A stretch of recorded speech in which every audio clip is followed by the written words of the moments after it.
नाज़रीन, तो पिछले कई सारे दिनों से मैंने आपको कई सारे इलाके कराची के दिखाए जहाँ पर बारिश के पानी की वजह से इलाका मकीन किस तकलीफ़ में है, किस मुसीबत में है।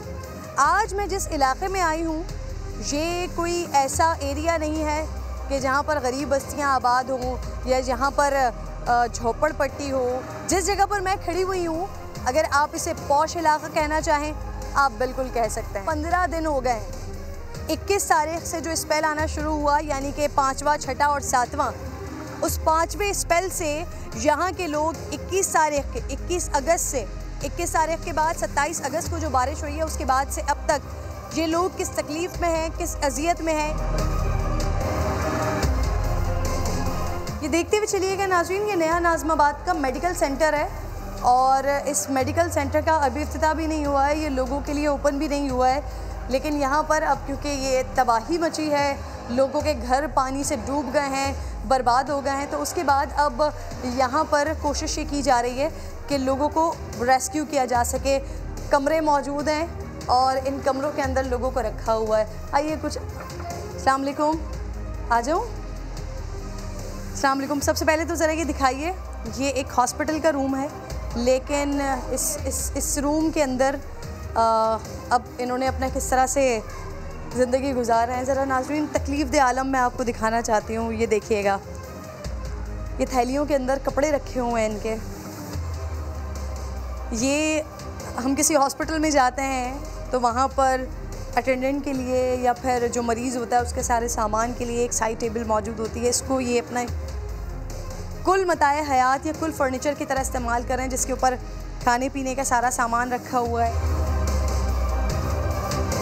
कहाँ पर है आपका घर नया नाज़माबाद में? हमारा तो जबकि ज़्यादा अंदर नहीं है, बी ब्लॉक के टैंक टावर के साथ हमारा घर है और हमारा घर सबसे एंड में डूबा है, यानी कि जुमेरात को 27 तारीख वाली बारिश में।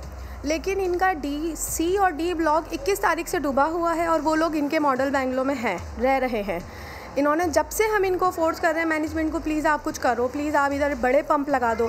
इन्होंने छोटे छोटे से वो पंप लगाए हुए थे, उनसे कुछ पानी नहीं निकला और हमने अपने आंखों से अपना घर डूबते हुए देखा है। हम लगातार पानी अपने करीब आते हुए देख रहे थे और शिफ्ट करने की, अपनी चीज़ें बचाने की कोशिश कर रहे थे, जो कि अब मुकम्मल तबाह हो चुकी हैं, कुछ नहीं बचा है।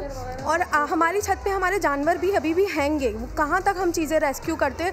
तो उन जानवरों को आज भी हम लोग दाना डालने के लिए गए हैं बहुत मुश्किल से, तो फर्नीचर बिल्कुल रुइन की तरह बिखर चुका है, घर में कुछ भी नहीं बचा है। अब दीवारें बची हैं, हम चाहते हैं जल्द से जल्द ये पानी निकाल के हमें घर पहुँचाएँ। 15 दिन हमें यहाँ हो गए हैं और सी और डी वालों को तकरीबन 20 दिन होने वाले हैं, बल्कि 24 दिन। वो हमसे भी एक हफ़्ते पहले से इनके इधर महरूम हुए हैं अपने घरों से। लेकिन इनकी तरफ से, मैनेजमेंट की तरफ से हमें बहुत डिसअपॉइंटमेंट हुई है। हमें रेस्क्यू भी रेंजर्स वालों ने किया। आप लोग रह कैसे रहे हैं यहाँ पर, मतलब कैसे? खाना वगैरह सुबह का नाश्ता और खाना, 2 टाइम का खाना देकर जाते हैं, पर इन चीज़ों से ज़िंदगी नहीं गुजरती। हम अपनी लाइफ स्टाइल जिस तरीके का जी रहे थे, हम ऐसा नहीं जी रहे यहाँ पे। हम लोगों को ये ज़िंदगी की तसव्वुर भी नहीं थी कभी। देखें आप, ये हाल दिखाया आपने, हम इस तरीके से कभी भी नहीं जीते थे। हम इस सोसाइटी में आए इसलिए थे हमारे बच्चों का फ्यूचर अच्छा हो, सिक्योर हो। ये सिक्योरिटी हुई है हमारी। हम कहाँ आके बैठ गए हैं, तबाह और बर्बाद हो गए, वापस ज़ीरो पे पहुँच गए हम लोग। बच्चे कितने हैं आपके? हम लोग माशाल्लाह, मेरे 2 बच्चे हैं। एक बच्चा मेरी देवरानी का है, 8 महीने का बच्चा है वो।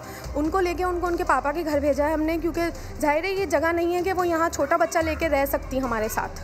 इन लोगों को हमारी बिल्कुल क्या सिचुएशन है, हमारे दर्द का अंदाज़ा नहीं हो पा रहा है। और ना मैनेजमेंट ने हमें वहाँ से रेस्क्यू किया, हमें मरने के लिए छोड़ दिया।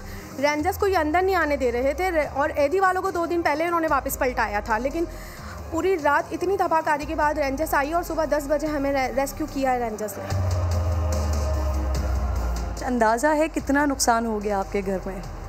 बहन, हमने जहाँ से शुरुआत की थी ना, हमें सिर्फ अब दीवारें मिलेंगी, वो भी हमें लग नहीं रहा कि मिल जाएंगी। जिस तरह ये पानी निकाल लें, वो घर भी खुदा ना खास्ता गिर जाएगा। जिस तरह ये निकाल लें, वो कब से पानी में डूबा हुआ है हमारा घर, और इस कदर ख़राब हालत है, आप जा नहीं सकते हो। वहाँ पे जाते ही वॉमिटिंग शुरू हो रही है, इतनी ख़राब हालत है उस पानी की। उसमें ख़तरनाक किस्म के जानवर और कीड़े आ चुके हैं। अब ए ब्लॉक इनका कितनी दूर है, वहाँ से अब लोग शिकायत कर रहे हैं कि आप कुछ करो, बहुत बदबू आ रही है पानी की, ए ब्लॉक तक जा रही है।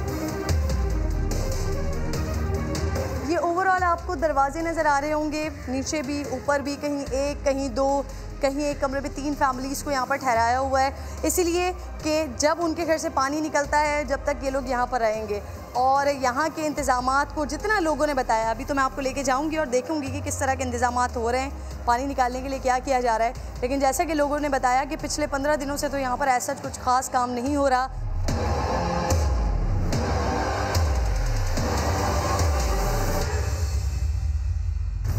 नाज़रीन, अभी मैंने आपको मिलवाया उन लोगों से जिनके घर यहाँ पर डूब चुके हैं, वो किस तरह से उनको शेल्टर किया हुआ है, स्कूल्स में और मेडिकल सेंटर में रखा हुआ है।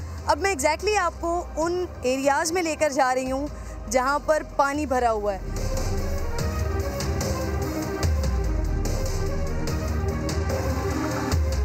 ये तबाही के मनाजिर यहाँ से शुरू हो चुके हैं।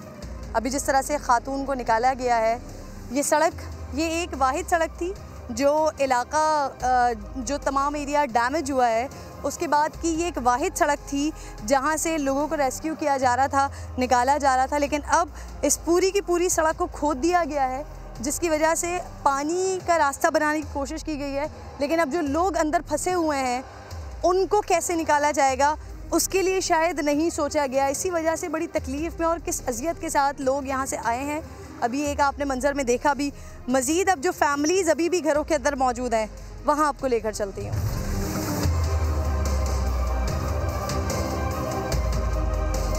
ये देखिए जी मंज़र, यहाँ तक नया नाज़माबाद का जो शाहकार है वो दिखाई देता है। लेकिन यहाँ के बाद से अंदाज़ा होता है कि यहाँ पर इस इलाके के अंदर किस तरह की तबाही आई है, कैसी बर्बादी आई है।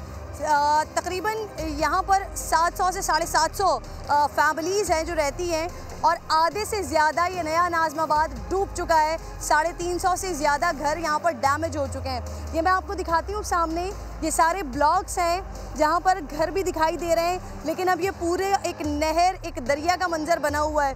यहाँ से पानी निकालने का काम हो रहा है। वहाँ पर सामने सड़क को मज़ीद यहाँ पर पानी के लिए बनाया जा रहा है, रास्ता बनाया जा रहा है कि पानी को किसी तरह से उतारा जाए, निकाला जाए।